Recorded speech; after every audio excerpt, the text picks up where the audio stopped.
Senhores, mais um episódio do podcast Brasil Promotion, diretamente da Feira Brasil Promotion 2026. E o meu convidado hoje é o Dr. Fernando Bittencourt. E eu vou ler um pouquinho do currículo dele. Advogado, mestre e especialista em direito tributário, mais de 15 anos reestruturando empresas nacionais e multinacionais, sócio fundador da LFB Advogados, membro das comissões de Direito Tributário da OAB São Paulo e da OAB Santa Catarina.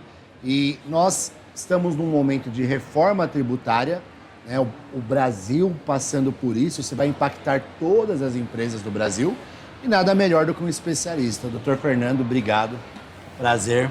Prazer é meu, é um prazer estar com vocês aqui hoje para falar sobre o tema que está sendo muito solicitado, que é justamente a reforma tributária e seus impactos. Tá em altíssima, né? As empresas se adaptando, aprendendo, todo mundo tentando entender esse momento. E o nosso podcast da Brasil Promotion, ele tem a função de educar, de ajudar, né? Então nós aqui falamos com compradores de brindes, com pessoas de RH, com pessoas de marketing. E eu quero justamente explorar junto com você aí durante os próximos minutos quais são os impactos que tudo isso vai chegar neles, né? Então, perfeito. Para a gente começar assim, né? O nosso mercado, o mercado de brinde, ele tem muitos ainda fornecedores, às vezes players, que vendem sem nota, vendem por fora, e aí tem aquela promessa do mais barato. O comprador, muitas vezes, acha que isso é um problema do fornecedor. Então, eu vou dar o exemplo da Tangram, né? A Tangram precisa comprar essa caneca para vender para o seu escritório de advocacia. E eu vou lá e compro essa caneca sem nota, muitas vezes do meu fornecedor, para ter um preço barato, e te vendo com nota e acho. E aí você, como comprador, fala, não, esse problema é da Tangram, ele me deu a nota, né? E a minha pergunta para você é, isso é mesmo? Quando a conta chega, ela pode chegar na mesa de quem? O problema é meu Tangram ou ele é um pouco maior? Isso eu precisava entender, gostaria de saber. Legal, excelente pergunta, e ela tem um link muito bom com reforma tributária. Porque um dos grandes pontos de reforma tributária é justamente uma formalização do mercado por conta do próprio sistema, da nova realidade de reforma. Né? Que nem você disse hoje, você comprou do seu fornecedor sem nota fiscal, você depois revendeu isso para o empresário que vai finalmente, né, passar esses brindes ali para a base. Hoje em dia, a gente tem uma facilidade com o sistema atual, uma facilidade maior. Por quê? Porque você tem uma dificuldade de entender que foi emitida uma meia nota. Né? Você vai, por exemplo, quando você paga pela meia nota, você recebeu uma nota de 250, só que você fez um pagamento, por exemplo, de 500. Né? Então hoje a gente não tem uma análise imediata disso. Com reforma tributária, a gente passa a ter algo chamado split payment. O que é o split payment? Essa federal ela vai estar analisando ali praticamente ao vivo grande parte das operações financeiras realizadas. Então quando você fizer essa mesma operação de R$200 ou de R$500 e passar esse valor, ainda que a nota tenha um valor diferente, a própria Receita já vai ver o valor que passou e já vai, em alguns casos, reter o valor do imposto. Então, você está vendo a dificuldade do novo sistema? Com a sua fala, na verdade, isso vai ter que morrer, porque como que eu tenho uma nota de 250 e entrou 500 na minha conta? Exatamente. Isso vai abrir precedente, inclusive, para a Receita olhar para aquela empresa de forma diferente. Quem está fazendo isso não vai continuar, não tem como. E aí eu já vou na sua segunda pergunta. Sim. Isso, vamos colocar, acaba respingando em toda a cadeia? Qual o impacto para a empresa que comprou? Isso respinga para todo mundo. Hoje a gente já tem essa regra, só que, de novo, hoje é mais difícil de ver. Se for visto, toda a cadeia tem um risco. Por quê? Porque quando você, Tangram, que nem você falou, compra uma mercadoria com meia nota, quem emitiu a meia nota foi o seu fornecedor, correto? Sim, correto. Só que você é corresponsável por isso. Então, a Receita Federal ela pode pedir o valor do imposto que não foi pago, tanto do fornecedor, né, que foi quem efetivamente mandou o produto com meia nota, quanto de você.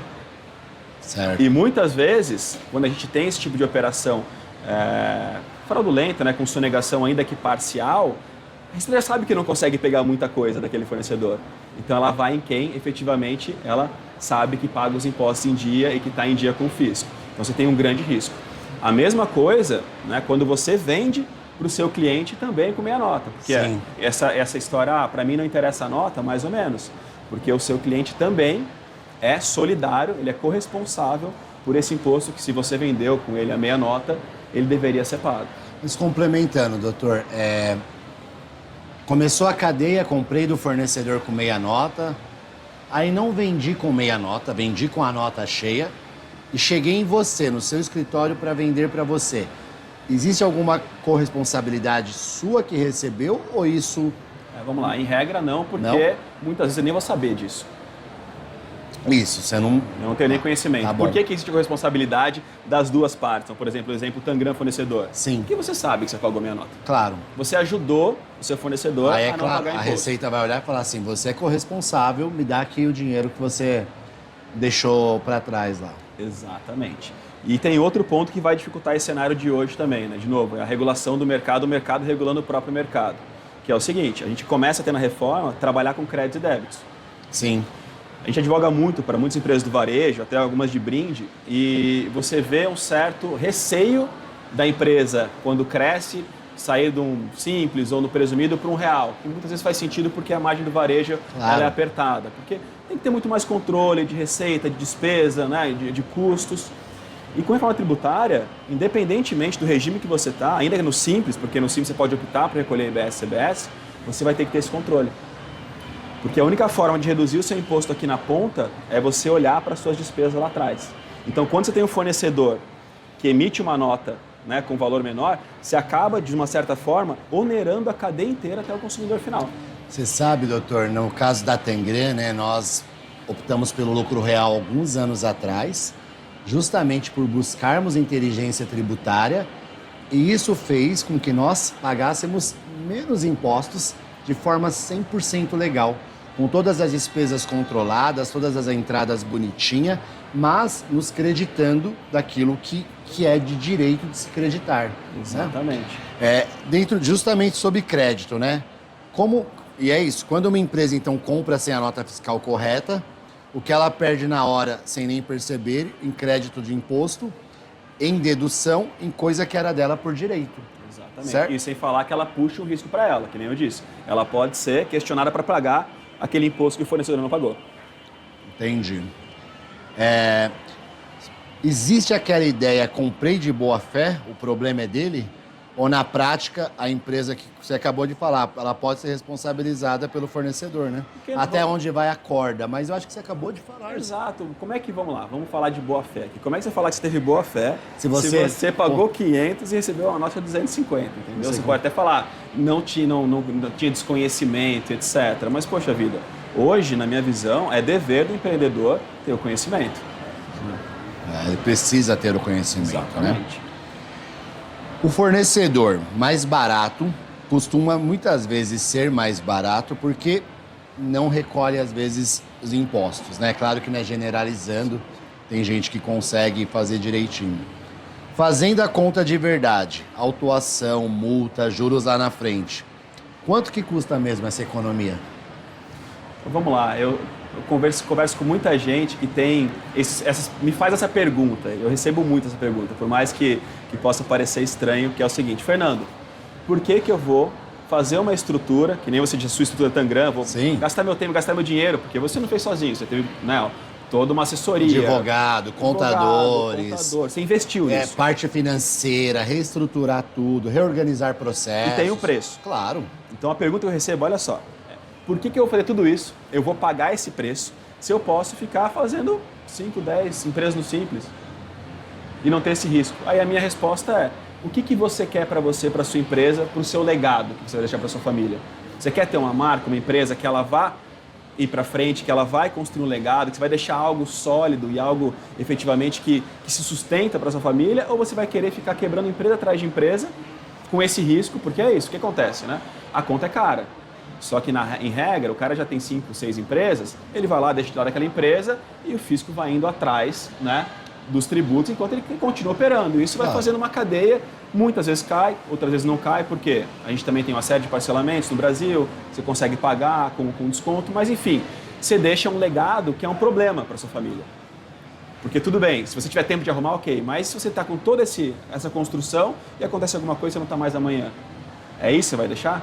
Então é isso que eu trago quando me faz essa pergunta. O que você quer deixar como legado? Se você não liga em fechar uma empresa e fazer outra, bom, cada um toma as suas próprias decisões. Agora, se você quer construir um legado, uma marca, né, como o Tangram, por exemplo, poxa, então segue o caminho certo, porque com certeza vale mais a pena. Ou seja, não compensa, né, esses atalhos que são sugeridos por, às vezes, ou um dinheiro mais fácil, ou um dinheiro imediato, pensando num todo, né, numa construção de longo prazo, numa empresa que vai se perpetuar. Não faz nenhum sentido. Não faz sentido, na minha visão. Nós queremos atalho.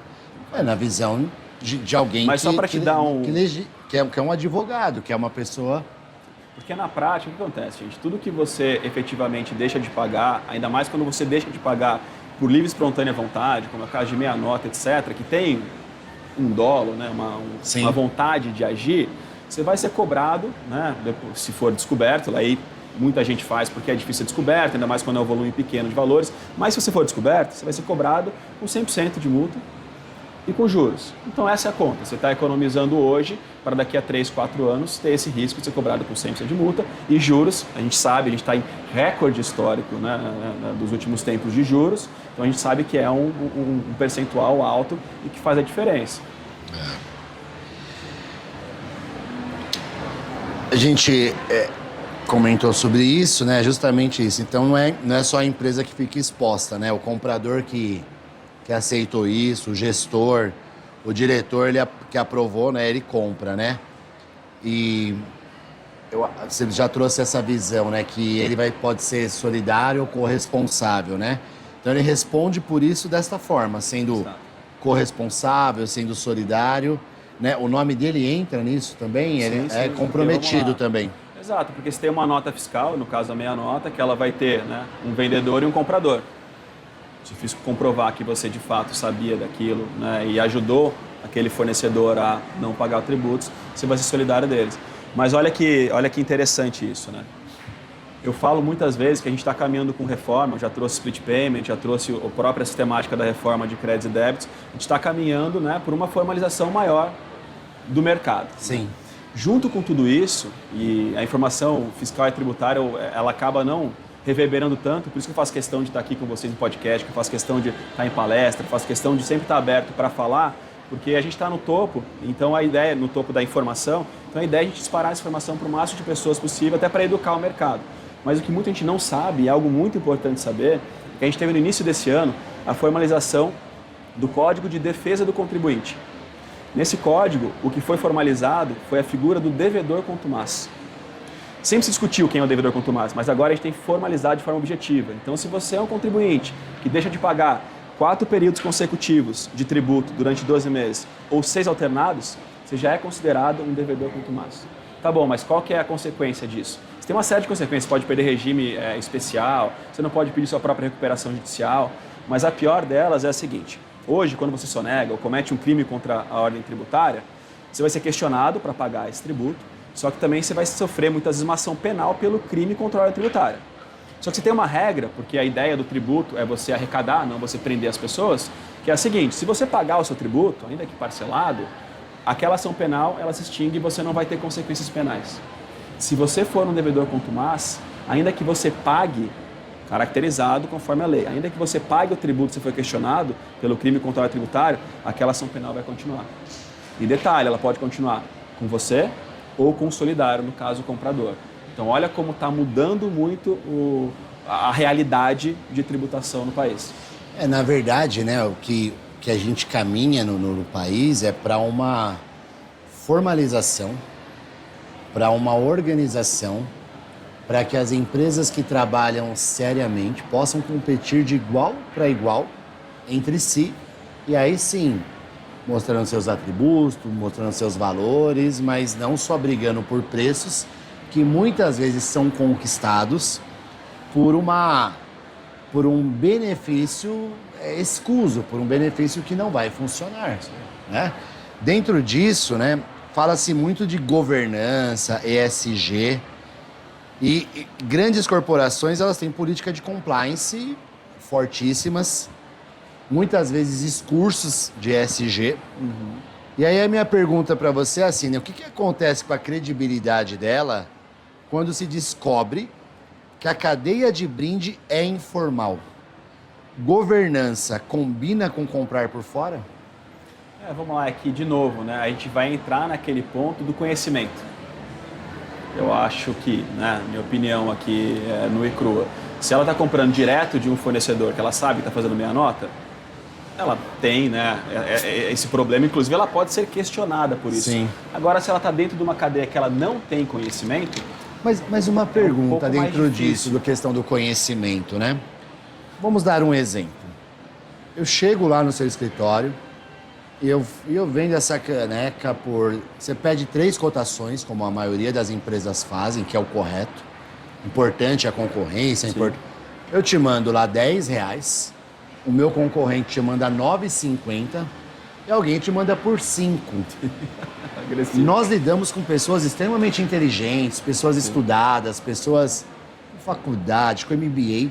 Será que não existe um questionamento interno da própria organização de falar assim, opa, vamos acender só uma luz amarela e entender. Esse cara, ele tem por 5 porque ele é um importador direto desse produto da China. É isso que eu ia trazer.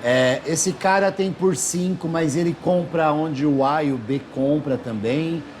Porque essa é uma questão que pega para mim, né? Inclusive, eu entrevistei alguns clientes nesses dias aqui na feira. E com uma delas eu falei, não lembro se foi ao ar, inclusive, se foi ao vivo ou se foi por fora, mas eu falei para ela assim, da onde você tira alguns preços? Porque eles não fazem sentido, eles batem no custo. E o mercado de brindes, né, uma coisa que eu sempre divulguei abertamente. Sim. Nosso mercado de brindes ele é o seguinte, doutor Fernando. Nós temos hoje 3 grandes players importadores que têm muito estoque já no Brasil. E esses importadores vendem para nós, empresas de brindes. E nós temos aí entre 10 a 20 empresas que têm suas importações próprias. Mas ainda assim, nenhuma tem uma importação própria que ela só vende o estoque dela. Sim. Ou seja, todo o mercado depende desses 3. E aí a premissa é, os mesmos R$5 que essa caneca custa para mim, ela custa para você, ela custa para o C. Entendeu? Então não há mágica, não há segredo. Sim. A hora que eu for compor o meu preço, eu tenho o meu custo de produto, eu tenho o meu custo de personalização, eu tenho o meu custo de tributo, eu tenho o meu custo operacional.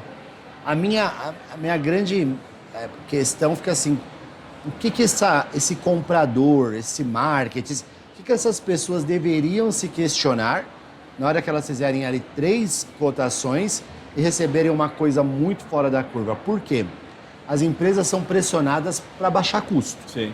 Então, baixar custo. Às vezes ele pode receber um custo baixo, fechei, era o menor preço. Sim. Mas, né? O que eu vejo, sendo bem honesto com você, Sim. O ponto do preço, né, a gente que trabalha na linha de frente de estruturação de operação e etc., tem alguns pontos que, às vezes, né, isso não é a regra, não pode ser a regra, mas às vezes você consegue realmente um diferencial muito grande. Sim. Até pelo tributário, Sim. ou, por exemplo, compra de salvado, você tem essas possibilidades. Então, assim, para o fornecedor, pensa como cliente, né? Cheio na operação rodando, um monte de coisa para ver, ele vai começar a questionar tributação do fornecedor. Acho que, enfim, talvez eu faria, mas acho que não seria o geral. O que eu acho, talvez, como sugestão? Vocês terem uma união, até falei com o Fernando Celebrari sobre isso. Já que isso é um problema tão grande para o mercado, será que não vale a pena vocês se unirem, fazerem uma associação e terem um selo de... Eu sei que vocês não gostam de brindeiro, mas, enfim, seja lá brindeiro do bem, enfim, que vai ser aquele selo que vai falar, ó, essa empresa aqui, ela é compliance com todas as regras, seja fiscais, etc. Porque isso é uma forma de você facilitar para o comprador. Sim. Saber que ele está comprando como um Inmetro da vida, né? Inmetro é muito mais forte do que isso, mas ele sabe, pô, essa empresa é séria.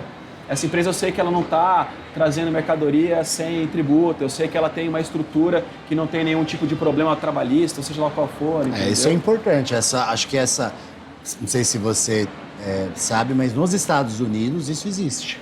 Nos Estados Unidos existe um selo garantindo... Claro, nos Estados Unidos as regras, inclusive, são muito mais cumpridas nesse sentido, né?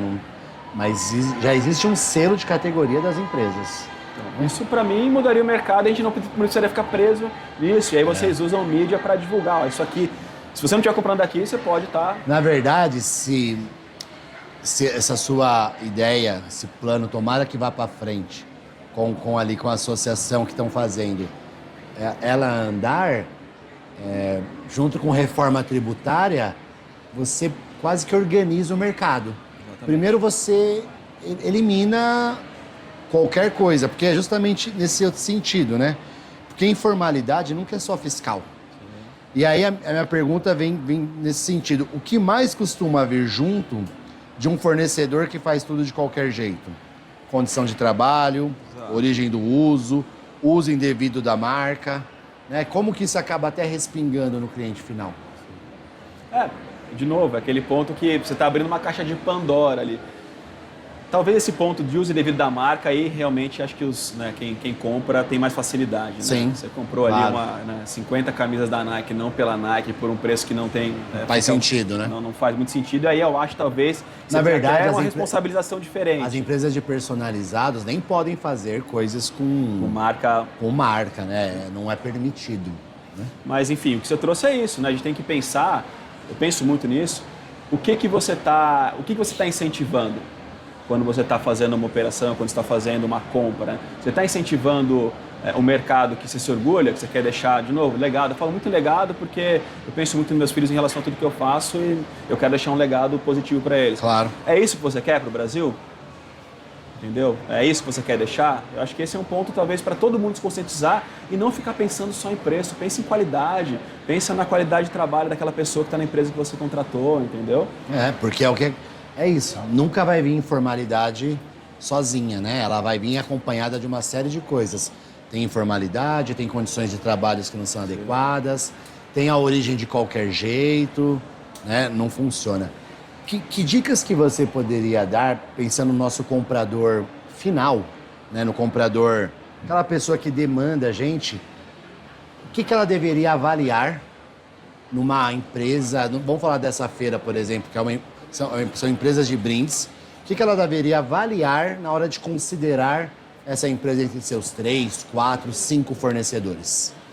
Hoje a gente tem muito em alta o QYC, né? Know Your Client. A gente pratica muito no escritório o entenda o seu fornecedor também. Procura referência, procura entender, porque é um mercado de brindes, se estiver errado, que não é um mercado tão grande. Sim. É um mercado que todo mundo se conhece. Então, 2, 3 perguntas, a pessoa já vai saber se são empresas mais sérias, se são empresas não tão sérias. Então, acho que tentar conhecer, e aí para tudo, não só para o brindes, eu acho legal isso, para a gente mudar realmente, né, como funciona o país. Tenta conhecer o seu fornecedor, tal qual em alguns casos você é obrigado a conhecer o seu cliente. Pergunta, entendi, procura entender. Muito bom. Tirando o medo da mesa, né?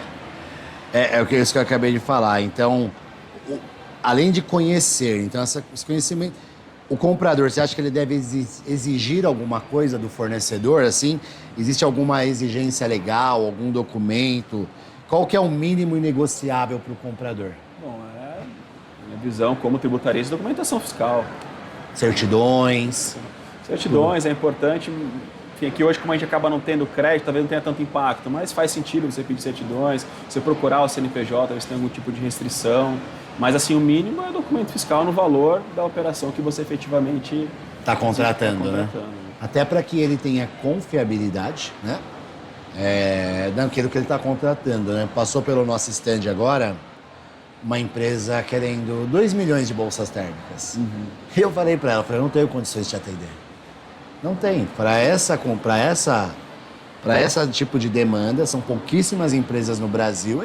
Então, porque assim, é um sonho pegar um pedido de 2 milhões de bolsa térmica. Sim. Não tem capacidade nenhuma, não tenho fábrica hoje para isso. Sim. Então, acho que é importante que o comprador, que esse decisor, entenda se esse fornecedor é correto, é idôneo, se as pessoas são devidamente legalizadas nos seus trabalhos, seja com CLT ou PJ, mas que as coisas funcionem de uma forma, né? E certidões básicas, né? Sim. Certidão negativas, acho que essas coisas são extremamente básicos, né? Assim, né? A gente, pensando assim, né? Se a gente fosse dar uma única frase na cabeça de todo comprador que hoje pede aquele orçamento, eu vejo o seguinte, né? Essa pergunta pede sem nota para ser mais barato, mas o comprador não pede. O comprador de uma grande corporação não aceita isso. As grandes corporações não aceitam. Mas o que a gente poderia falar para quem de fato não entendeu todas essas consequências, tudo isso? O que essas pessoas elas têm que prestarem atenção, visto que vai mudar tudo a partir de agora? Bom, é um pouco do que eu trouxe, né, Preto? Primeiro, você tem um risco de você ter que pagar pelo imposto, que em tese deixou o seu produto mais barato, pagar pelo imposto que não foi pago. Sim. Isso com multa de 100%, muitas vezes, né, varia de acordo com o tributo, com a localidade. E segundo, também tem o aspecto de você, né, que a gente está trazendo muito aqui, um aspecto que ele é até mais do que legal, é um aspecto de você, puxa vida... Moral, legado. Moral, exato, puxa vida, né? É isso que você quer, é isso que você prega, enfim... Que você, e as empresas estão se adaptando, estão se organizando para a reforma?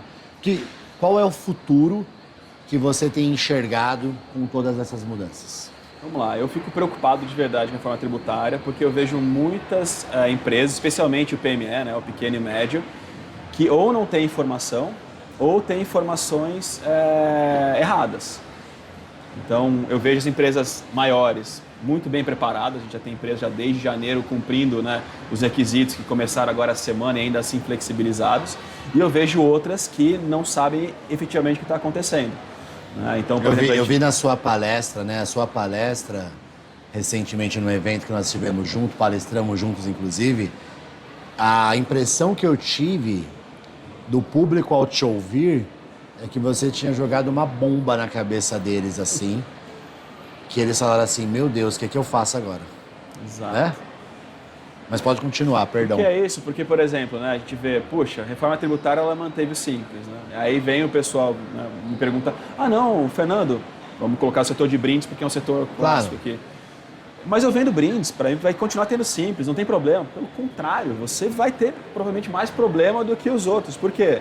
Porque você vende para outra empresa vai querer crédito. Lembra que eu falei da nova cadeia de crédito que ela vai passando para deixar a cadeia mais barata? O Simples não vai passar o crédito inteiro. Se você não optar por IBS, CBS, talvez não é nem que você perca mais, você perca cliente. Uma Entendeu? coisa que não percebe-se, né? Eu acho que aí duas pontas não percebem. Tanto as empresas de brindes, como às vezes o comprador do outro lado também não está com essa informação. Isso é importante você destacar. Quando eu sou no lucro real, no lucro presumido, e uma grande corporação geralmente está nesses regimes, Sim. E ela compra de mim, a minha caneca de R$10 para ela é diferente do meu amigo do Simples de R$10. Porque a minha caneca para ela, de fato, vai ser R$8,20, porque ela vai se creditar, se ela estiver em São Paulo, de 18%. Correto esse raciocínio? Você vai ter, vamos lá, quando você está no lucro real, especialmente, você vai ter uma série de créditos, despesas, etc. Então, é correto. E com a reforma tributária é ainda mais, porque a gente passa a ter CBS em 27, aí depois IBS a partir de 29 até 33 e aí daí para frente, que vão ser importantíssimos. Você vai passar esse crédito que se a empresa não tiver, ela vai ter uma carga final ali de IBS, CBS na ponta muito maior. De novo, a única forma que a empresa tem de reduzir IBS, CBS é comprando de quem... é tendo a despesas boas e controladas para ela conseguir abater. É claro, como que aí ela, de entendeu? forma legal, ela melhora a questão do imposto dela, Exato. né? Comprando. Ela reduz o impacto no final. Ela do dia. reduz. É sensacional. Doutor Fernando, eu acredito que é isso, né? Nosso mercado necessita de informação. Acho que a gente poderia pensar juntos num material educativo para o nosso comprador, para o nosso RH, para os nossos marketings, porque o mercado precisa desses dois pontos que eu te falei. Primeiro, entender de quem que ele está comprando, então extremamente importante, para que quem ele esteja comprando esteja cumprindo as partes para trás corretamente. E segundo, entender que quando ele compra de uma empresa formal, legalizada, que seja no simples, mas que seja recolhendo a questão dos impostos e gerando os créditos, a vantagem final é dele. Exato. Né?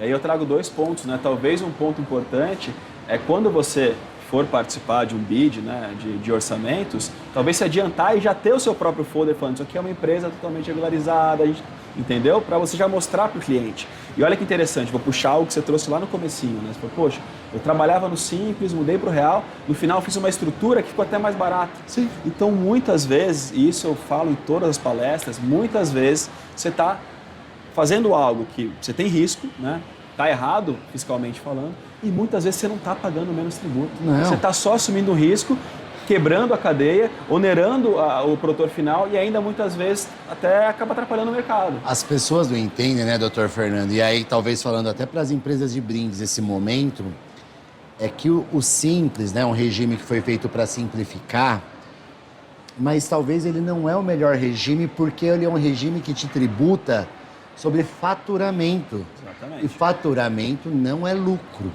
né? Então, uma vez que você é especialista, deve fazer isso com milhares de empresas. Você falou que atende varejo, ou seja, você deve organizar isso o tempo todo, mostrando para o empresário o seguinte: você está pagando aqui, ó, $500 mil de imposto, $1 milhão de imposto.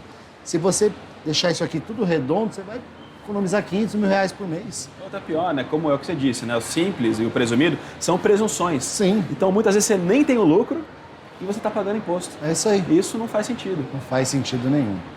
Obrigado pelo seu tempo. Né? Vamos marcar mais momentos como esses. E vamos pensar em disponibilizar um material aí para essas empresas, né? Para que elas, como se fosse um manual de compliance de compras, né? Como Legal, você gostei da disse, ideia. você falou do folder, eu acho legal, mas até um e-book seu e a gente pode distribuir nessa rede, né? A gente tem mais de 180 mil pessoas cadastradas aqui, eu acho que vai fazer muito sentido. Legal, gostei da ideia. Obrigado pelo convite. De novo, é um prazer estar aqui falando sobre tributação. Acho que a informação ela tem que reverberar porque é um momento muito importante, especialmente para o pequeno e médio empreendedor. Obrigado você. Gente, é isso aí. Dr. Fernando para coroar os nossos momentos de podcast aqui. Eu espero que você entenda que isso é informação relevante que muda o seu jogo, que vai fazer com que você economize, compre melhor e traga dinheiro para o caixa da sua empresa.